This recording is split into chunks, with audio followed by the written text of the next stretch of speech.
Hello guys, KRUSTY is here, and welcome to another video. Now, today's video we're going to be talking about another Spongebob game anyway. And if you're wondering why I'm not doing it in orders, because I want to talk about the games I actually want to talk about on this channel, so expect next video to be Super Sponge actually.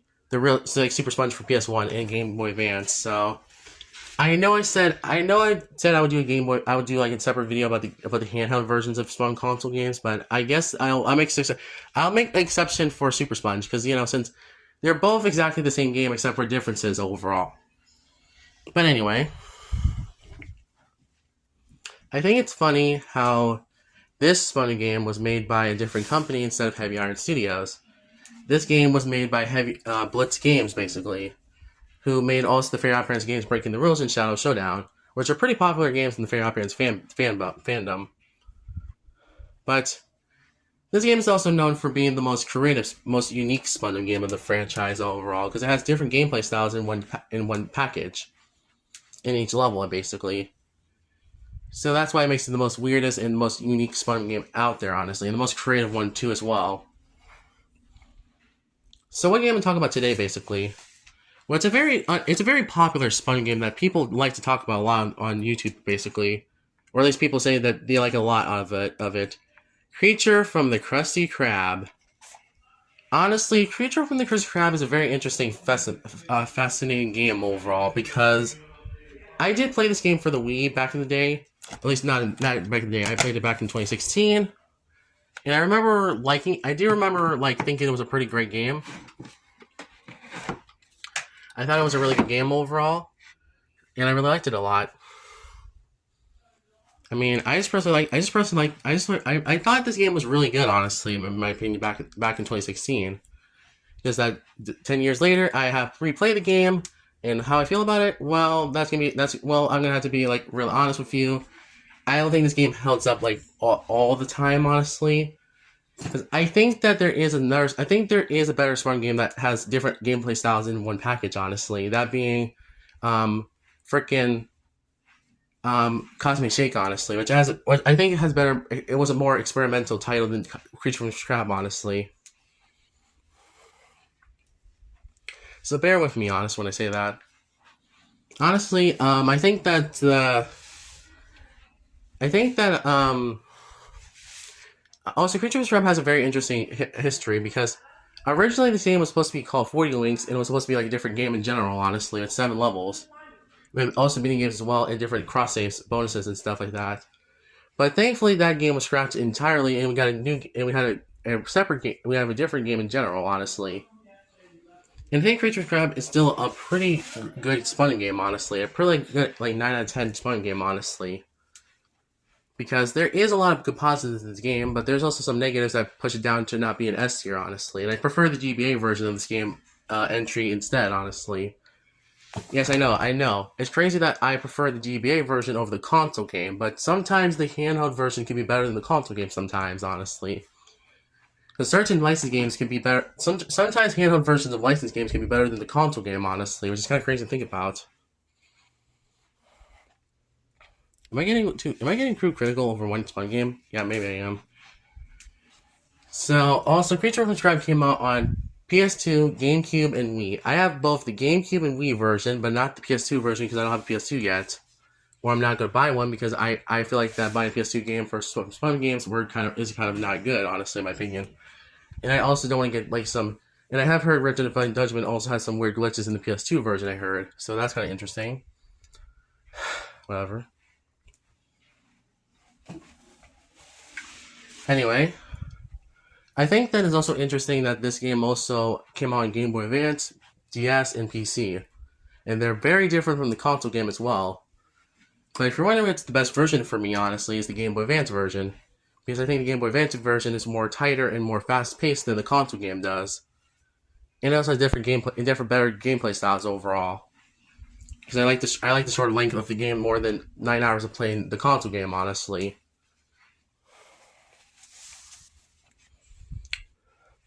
Anyways, so let me just move on to the story of the game, honestly. So the game is basically split into 3 different dreams. We have Sponge's Dream, Patty's Dream, and Plankton's Dream. Sponge Dreams starts with a racing level called Diesel Dreaming, and you have to race against other characters and stuff in the level, and also platform as well. So after the first race, SpongeBob loses his license to drive, and then has to find where the license went. After he finds that one, he races against Patrick, or Piston Patrick, whatever it's called. And then after that race, Plankton smashes into Sponge's cart and causes Sponge's cart to be destroyed and stuff. So he has to build a new cart. Then after that, SpongeBob has to find pieces for his cart. Basically, has to find new pieces for his cart. And then after that, after a race against Plankton, SpongeBob has to find a turbo engine piece so he can race Gary basically. After that, basically what happens next is that Sponge wins the race overall. Sponge's car falls off a cliff, and it's with SpongeBob inside it too. And then after it falling for a long time, SpongeBob lands on the Alaskan bullworm. And after that, he has to find airplane pieces so he can use it an engine, just so he can escape from the Alaskan bullworm's stomach. After escaping from that ends Spum's story. Patrick's dream starts off with him being a Superman. He has to defeat the evil dreaded Patrick. And then after that, after fighting against dreaded Patrick, he gets knocked out and gets tied to a rocket and gets shot into space. Now Patrick has to shoot a Patty UFO. After defeating the Patty UFO, he returns to Bikini Bottom basically. And then Patrick's story. Plankton's story starts off with him waking up from a dream. Basically, and now he had a Krabby Patty crumb. Then he uses a grow ray or whatever it is to make the Krabby Patty look more large. And it turns into a full-size Krabby Patty. And then the Krabby Patty chases Plankton all over Bikini Bottom, basically. And gets slammed by the Patty in the ending of the third level, supersize Patty. Plankton wakes up and sees that the Krabby Patty was still next to him in bed. And so Plankton decides to size himself to big giant size, basically, and starts destroying Bikini Bottom and rampaging through it. And that ends Plankton's story. And then we have the final 3 levels of the game, basically, which are it came from Bikini Bottom, Rooftop Rumble, and Hypnotic Highway. It came from Bikini Bottom starts off with SpongeBob escaping from the Alaskan bullworm, and then after that, the Krabby Patty that Plankton's been chasing after goes on SpongeBob's airplane, and then it does an air flying segment basically.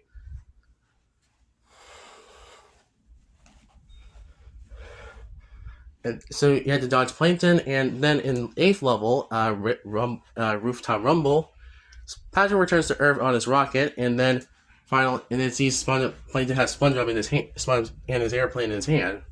So Patrick has to find the shrink ray to shrink Plankton back to his regular size. So after a battle, Patrick managed to shrink Plankton to normal size, and then in the final level, Hypnotic Highway, they all are in a white void where a Krabby Patty therapist basically talks to them about the reason why they're having dreams, weird dreams, because they all ate Krabby Patties on one night basically. And it turns out the therapist was a Krabby Patty, and so they had to chase after it. And it leads to 3 different endings in the game. Sponge's ending, and after you race against Patrick and Plankton, it was all Sponge's dream basically. Then he rushes the Krabby Patty back to the Krusty Krab, and splits up the Krabby Patties into so many pieces, and then it gives it to all the customers. One of the customers was rude by saying that he said he's stupid.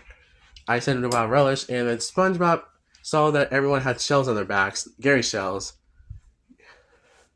And then SpongeBob said meow, and then that's Sponge's ending. Patrick's ending ends with him, and starts with him, after he won the final level race, he he basically, well, okay, I'm trying to say it though.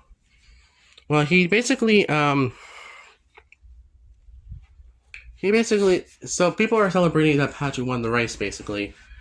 Patrick tries to eat the Krab Patty, but he keeps running away, and then Patrick slams his head into the Krusty Krab door, basically, and gets, spinning circles around of Gary on his head.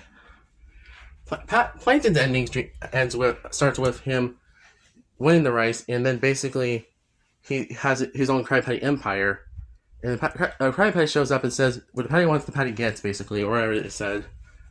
And then Krab Patty started falling from the ground, and Plankton's Burger Empire. Then we have this final sequence of the game. We have a second to last final sequence of the game where it turns out it was all Gary's dream the whole time. Who would have saw that coming, honestly? So then the next day, when Gary wakes up, he sees Spawn, Patrick, and Plankton are doing the things that they did in his dream, basically. And once he made it back home, like Patrick ran a kitty ride, that's Rocket. Plankton smashing over, objects and stuff just for a Krab Patty crumb. And then once he returns home, SpongeBob gives Gary a Krab Patty, but then SpongeBob decides not to give it to Gary because he doesn't want Gary to get nightmares, basically, or weird dreams overall. SpongeBob takes the Krab Patty into his own, I think, bedroom, or bathroom, or whatever it is. And the Krab Patty talks to SpongeBob, and then the Alaskan bullworm eats SpongeBob, and then Gary goes back to sleep, and that's how the game ends. Honestly, this story is very confusing and weird, honestly, from my taste, honestly. I know this is based around dreams, but I definitely can see a better version of this game with a better story. Because honestly, this game kind of has the weirdest story of any Spawn game, honestly. And that ending is probably the worst. It's probably one of the worst endings of Spawn games overall. I don't think it's as bad as the 2 for Square ending, where it was revealed that it was in Mr. Krab's pocket the whole time with the Krab Patty secret formula. But still, I feel like this ending was very unneeded, honestly. If it was all the playable characters' dreams, then that would be fine. But since it was Gary's dream, the game kind of falls flat, honestly. Not falls flat. It feels like that it was all worthless, honestly. But like I said, this game, it doesn't ruin the game for me. But I feel like that kind of makes the game feel like playing the game. Feels like playing through the game and thinking that it was all a weird dream. Kind of make no sense, honestly. So, what's the gameplay of Creatures vs. Crab, basically? Well, it's kind of hard to explain now, honestly. The gameplay of Creatures vs. Crab is basically a action-adventure platformer with mini-games, different gameplay styles, and stuff like that. The first level, Diesel Dreaming, has mostly racing and platforming. Starfish Man to the Rescue is a platforming stage, basically, with combat. Supersized Patty is basically a 2.5D side-scrolling level that is basically a chase sequence with a minigame in it. Alaska Belly Trouble is basically a platforming stage with a minigame in it. Rocket Rodeo is basically on-rail flight shooting level that has a minigame in it. The Revenge of the Giant Plankton Monster is basically a destruction rampage level, basically. Like Godzilla level, honestly, if you think about it.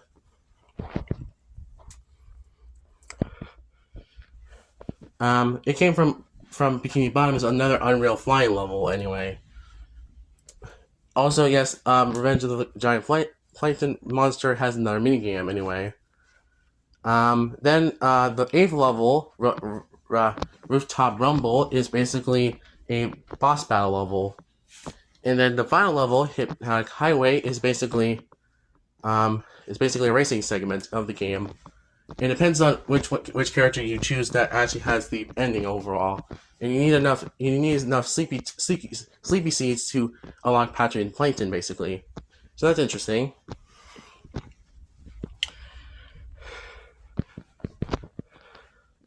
Anyway, yeah, that's very interesting, honestly, considering that, you know, this game has different art styles. I feel like the Game Boy Advance version did better at different gameplay styles overall, being honest with you.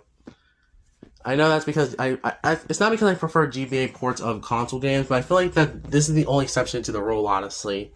Along with Lance Fantasy GBA as well, and DS as well, which sometimes I prefer the handheld version of a console game if the console version sucks, honestly, or it's not as good as the handheld versions as well. So yeah, sorry to the people who like Creature from KRAB on console, but personally, I think that okay. So let me start with positives of the game first, actually, before getting into the negatives of the game. First of all, I love the graphics of the game. They still look good as Battle in the movie game, in my opinion, and Light Script Pants. So they're still keeping the quality models on and the graphics on and stuff like that. I love the different art styles in this game as well. They look really cool and stuff. We have B-movie, we have so many different gameplay styles overall. Or at least art styles overall, which is kind of cool. We also see I also like the different variety of gameplay styles overall. Like we have a lot of platforming, we have a lot of mini games, we have a lot of other stuff. It kind of makes it feel like a smug. It feels like more of a feels like a full dream based game basically, which is kind of cool. So yeah, that's kind of cool. Another thing I like about this game is the soundtrack. Honestly, the soundtrack is really good. The combat is the combat is actually not that great, but I'll talk about that in the negative section. I think the controls on the PS2 version is the best version. Makes it the best version of the game overall.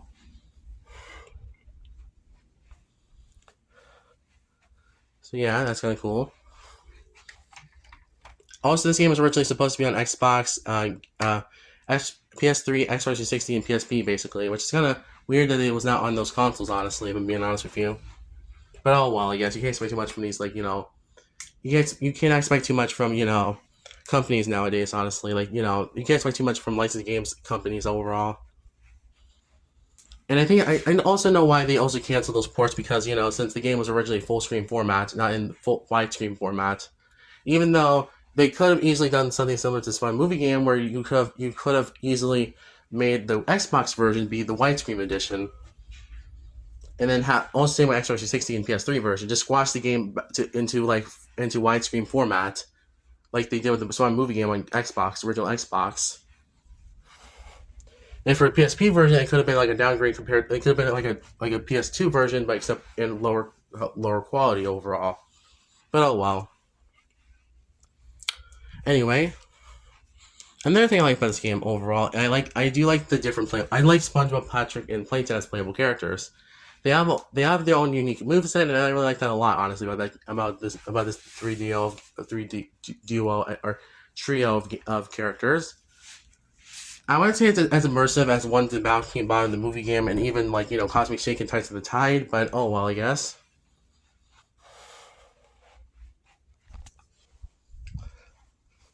Another thing about this game a lot is personally I like the effort poured into this game, honest as well. It seems like they actually did put a lot of effort into the different creative things of what they wanted to do with this game, honestly. Honestly, I have heard this game was used to be hated for because it was different from any other Spongebob game, but personally, I'm glad that the game gets more love nowadays, honestly, by this one fan base overall. And not by some video game critics that don't know what to do about the Spongebob games overall. Like IGN and GameSpot. But I know that people probably watch the reviews of games so they can see if it's good or not.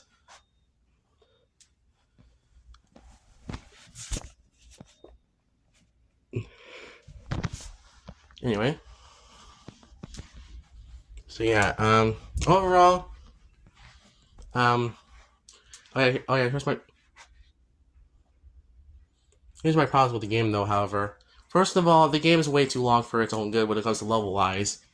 The game is I feel like most of the levels are 15 minutes long, and I don't really like that much, because I think the Game Boy Advance version has a better job at balancing the length of levels overall, if I'm being honest with you. And I do think some of the gameplay styles are not that great, honestly. The racing is not really as good as ones in the movie game, personally, for me, so I'm kind of mixed on the racing in this game. The platforming is still good in this game, however. I'll say that for sure. And the mini games are kind of alright, in my opinion. The combat is not very good, in my opinion, as well.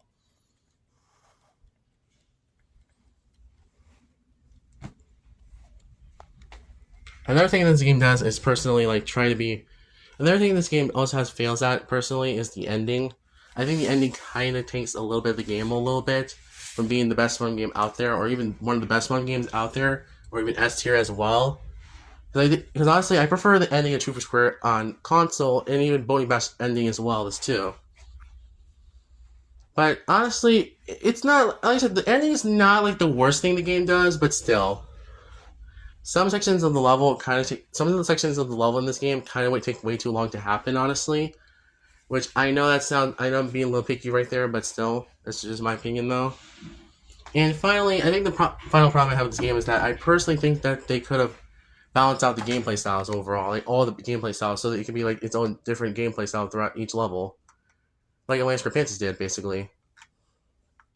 But oh well. Like I said, this is Blitz Games we're talking about anyway. Who does different gameplay styles for each other games overall. So anyway, I think that's about it for Spongebob games overall. But at least for this game overall, because I think I have not much else to say about it. Overall, this Spongebob game is pretty good. It's a pretty good Spongebob game, and I do recommend buying it if you're a fan of SpongeBob.